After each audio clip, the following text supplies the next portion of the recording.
वेदांत दर्शनम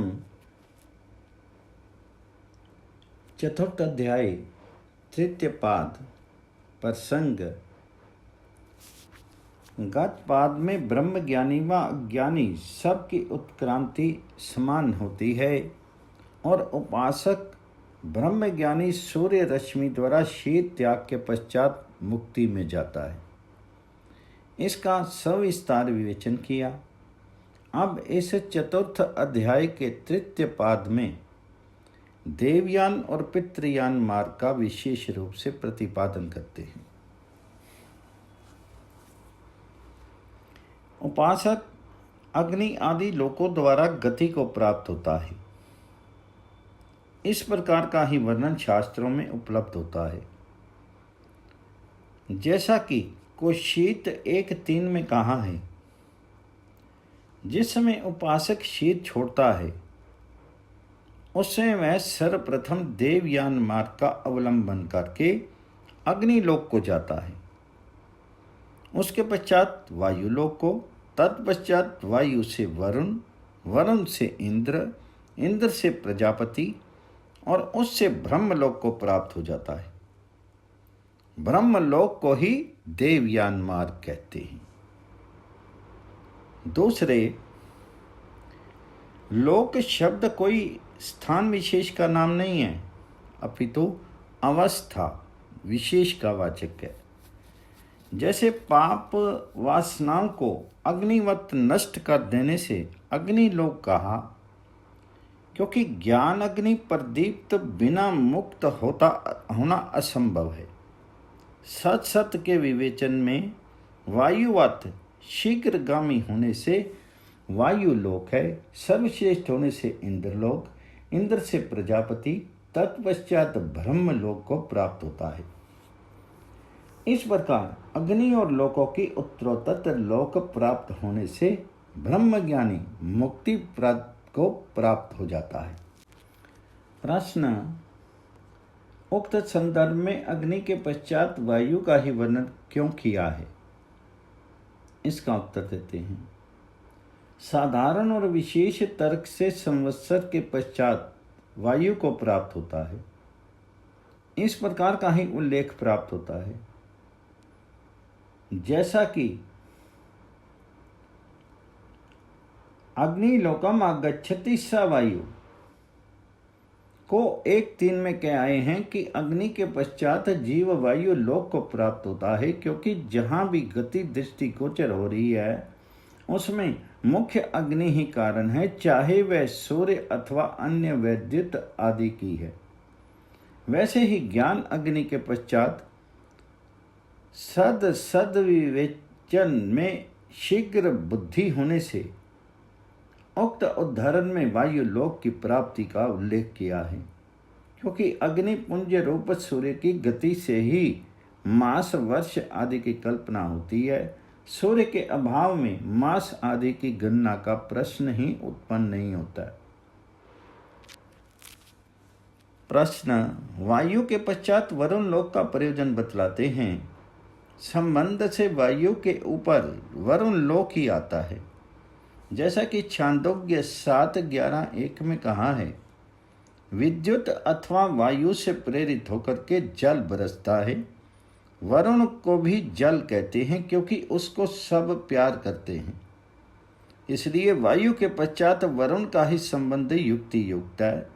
मिथ्या ज्ञान की निवृत्ति होने पर ही श्रेष्ठता आती है, तभी वरुण लोक की प्राप्ति संभव है। प्रश्न, अग्निलोक, वायुलोक, सूर्य रश्मियाँ आदि क्या ये आत्मा के विश्राम स्थान है अथवा भोग स्थान व अन्य कुछ? इसका उत्तर देते हैं। अग्नि आदि लोक उपासक को आगे आगे ले जाने वाले हैं, इसलिए वे आत्मा के भोग स्थान हैं, न विश्राम आदि स्थान। अपितु ये उन संपूर्ण प्रदेशों के प्रतीक हैं जहाँ सूर्य रश्मियों का विस्तार है, क्योंकि मुक्त आत्मा स्थूल शरीर का परित्याग करके सूक्ष्म शरीर के साथ ईश्वरीय व्यवस्था से देशांतर को प्राप्त होता है।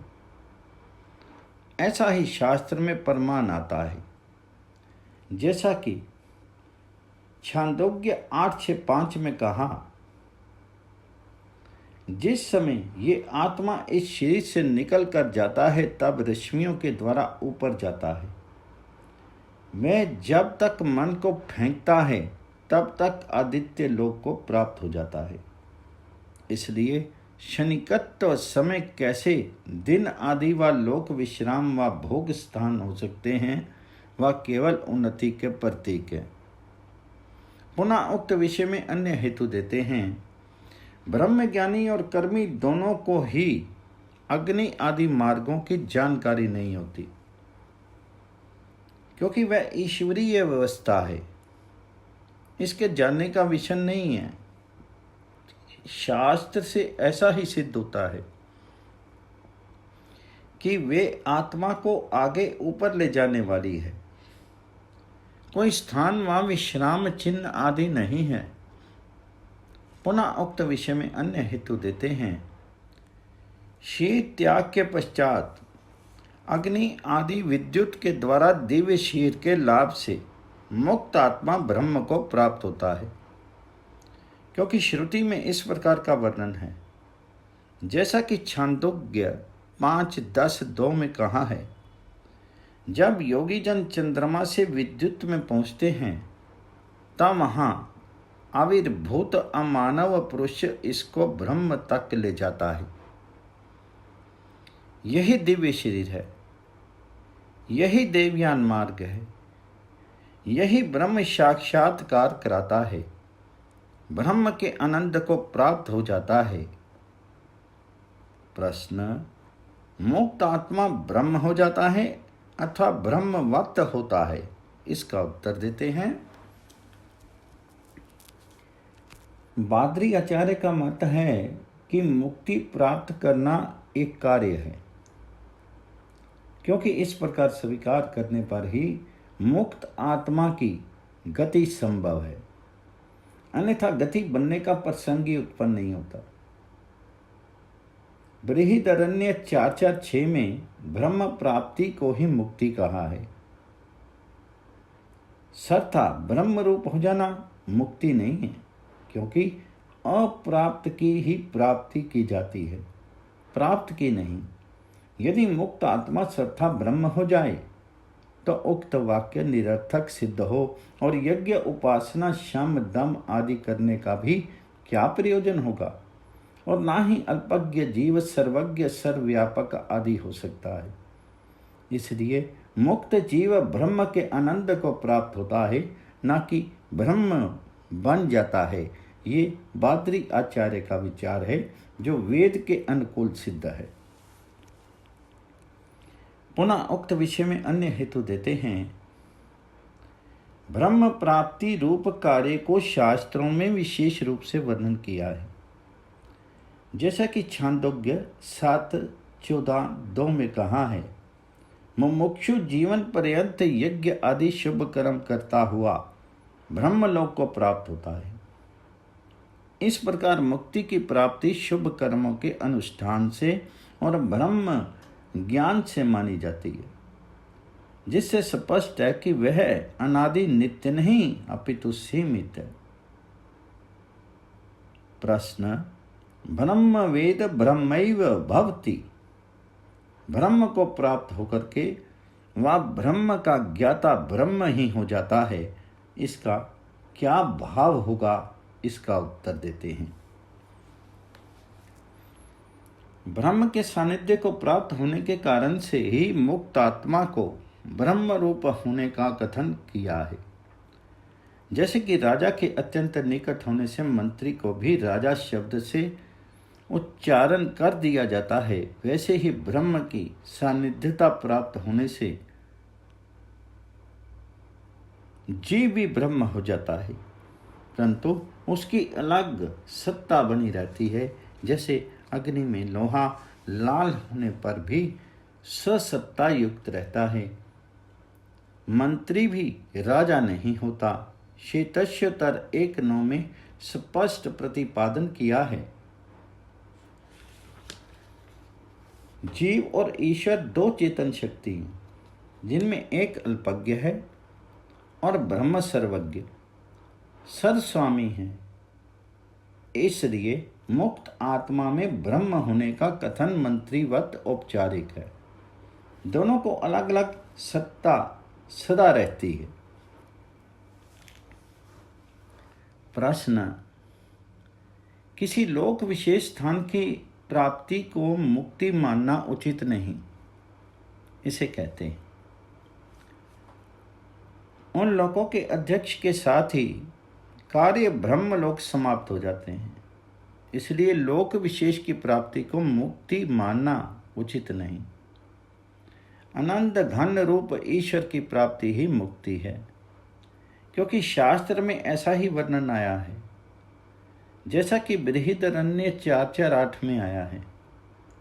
महान तपस्वी योगी धीर पुरुष ही उस कार्य ब्रह्म को सर को प्राप्त होकर के उससे आगे जाकर के मुक्त हो जाते हैं। तैत्तिरीय 2:1-1 में ब्रह्मवेता ही उस पर ब्रह्म परमात्मा को प्राप्त होते हैं, अन्य नहीं। ब्रह्म की प्राप्ति ही मुक्ति है, न कि किसी लोक विशेष की कल्पना करके अधिष्ठात्र देवों की उपासना द्वारा तत्लोक की प्राप्ति रूप मुक्ति कहना सर्वथा ही अयुक्त है। उक्त विषय में प्रमाण प्रस्तुत करते हैं। स्मृति शास्त्रों में भी ऐसा ही उपलब्ध होता है, जैसा कि मनु 12:122 में आया है। मुमुक्षु को प्रकृति आदि जगत से भिन्न सर्वश्रेष्ठ सर्वज्ञ आदि ब्रह्म है, उसी को ही एकाग्र बुद्धि समाधि से प्राप्त करना चाहिए।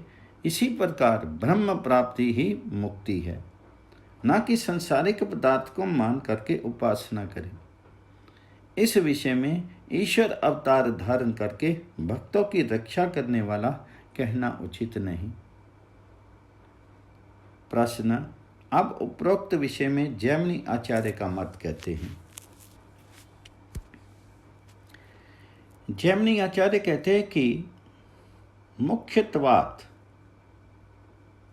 मुख्य होने से पर ब्रह्म का ही ग्रहण है। जैसे छांदोग्य 6:15-5 में कहा है, स एतान ब्रह्म गम्यति, योग आरूढ़ अंत में इस पर ब्रह्म परमात्मा को ही प्राप्त होता है, किसी लोक को नहीं। पुनः उक्त विषय में अन्य हेतु देते हैं। शास्त्र प्रमाण व ध्यान समाधि द्वारा ईश्वर का साक्षात्कार होता है, जैसा कि कठोपनिषद 2:14 में है। अन्यत्र, हे यमाचार्य जी, जो इस संसारिक धर्म अधर्म पाप पुण्य से सर्वथा भिन्न है, उसका ही उपदेश कहो। इसलिए ब्रह्म ही ध्यान में समाधि लगाने का एकमात्र विशेष तत्व है, लौकिक वस्तु नहीं। पुनः उक्त विषय की ओर स्पष्ट करते हैं। कार्य रूप पदार्थों की उपासना करने का विधान किसी भी वेद और वेद अनुकूल शास्त्रों में नहीं है। गत 4:1-4 में स्वयं ग्रंथकार ने कहा है कि ना प्रतीकें ना हिस्सा, और यजुर्वेद 40:12 में कहा है संभूति की उपासना वाले अंधकार लोगों को प्राप्त होते। दूसरे ईश्वर को साकार मानने वालों के लिए यजुर्वेद 40:8 में 32:3 में स्पष्ट कहा है कि उसका कोई शरीर और प्रतिमा आदि नहीं है, वह निराकार सर्वव्यापक है। इसलिए प्रतीक उपासना का सर्वत्र निषेध किया है। इसी विषय में बादरायण आचार्य का मत प्रस्तुत करते हैं। प्रतीक उपासना न करने वाले ब्रह्म को प्राप्त करते हैं, क्योंकि उनका लक्ष्य ब्रह्म प्राप्ति होता है, ऐसा बादरायण आचार्य का विचार है। क्योंकि ब्रह्म प्राप्ति के दो मार्ग हैं, एक जैसा करता है, दूसरा तत्क्रतु जैसा चाहता है। इसलिए प्रतीक रहित ब्रह्म की उपासना करने वाले ही साक्षात आनंद घन ब्रह्म को प्राप्त करते हैं। वे सूक्ष्म शरीर द्वारा देवयान मार्ग से मुक्ति प्राप्त करते हैं और प्रतीक जड़ की उपासना वाले संसार चक्र में भ्रमते रहते हैं। गीता 3:3 में भी ब्रह्म प्राप्ति के 2 ही मार्गों का निर्देश किया है। हे अर्जुन, 2 ही मार्ग हैं ब्रह्म प्राप्ति के, एक ज्ञानियों के लिए ज्ञान मार्ग और कर्मियों के लिए कर्म, तीसरा कोई नहीं। प्रश्न, अब अंतिम सूत्र में उक्त विषय का ही उपसंहार करते हुए ब्रह्म उपासना का विशेषता कथन करते हैं। शास्त्रों में ईश उपासना का वर्णन निम्न रूप में शू शब्दों द्वारा प्रस्तुत किया है, जैसा कि छांदोग्य 7:3-1 में कहा है, भूमा ईश्वर ही आनंद स्वरूप है, उससे भिन्न प्रतीक आदि की उपासनाओं में आनंद नहीं है। यो वे भूमा तत्सुखम न अल्पेश सुखम अस्ति। इसलिए उस आनंददायक ब्रह्म को ही उपासना और जानने की इच्छा करनी चाहिए। वास्तव में जो व्यक्ति लौकिक व्यवहार से भी उदार हृदय वाले हृदयवान प्राणी मात्र से यथा योग्य प्यार करता है, गो राष्ट्र रक्षा में अपना यथाशक्ति तन धन आदि लगाता है, दीनहीन अनार्थों का ध्यान रखता है, अपने ही सुख में मस्त नहीं रहता, वही ईश प्रिय है। इसलिए हमें उदार भूमा बनने का सदैव प्रयत्न करना चाहिए, कंजूस मक्खी चूस नहीं होना चाहिए। इति 4th अध्याय 3 पाद।